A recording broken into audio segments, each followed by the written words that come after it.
উমর রাদিয়াল্লাহু তাআলা আনহু যখন ফিলিস্তিনের বাইতুল মুকাদ্দাস ওনার জামানায় বিজয় হয়েছিল, সেদিন উনি যখন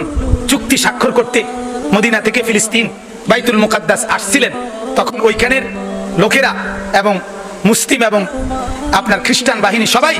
ওনাকে অভ্যর্থনা জানাবার জন্য দামি ঘোড়া এবং দামি পোশাক আনা পেশ করছিল। হযরত এগুলো আপনি যদি গ্রহণ করতেন, তখন হযরত সাদ ইবনে আবি ওয়াক্কাস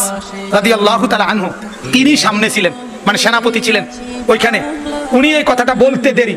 কিতাবে আমি নিজে পড়ছি, হযরত ওমর রাদিয়াল্লাহু তাআলা আনহু সাদ ইবনে আবি ওয়াক্কাসের বুকের বরাবর একটা ধাক্কা দিয়া বলছে, ধাক্কা দিয়ে যে সাদ, তুমি সাদ শুধু এই কারণে ছেড়ে দিলাম, নবীর বড় মহব্বতের সাহাবী, নাইতা আজকে বুঝতা তুমি আমারে কি পেশ করলা, তুমি আমারে দুনিয়া পেশ করলা কেন? আল্লাহর কসম, ওমর রাদিয়াল্লাহু তাআলা আনহু বলছে, সাদ আল্লাহর কসম, রব্বুল আলামিন আমাকে ইসলামের যে দৌলত দিয়েছে গোটা পৃথিবীর মোকাবেলায় এটা আমার কাছে তুচ্ছ।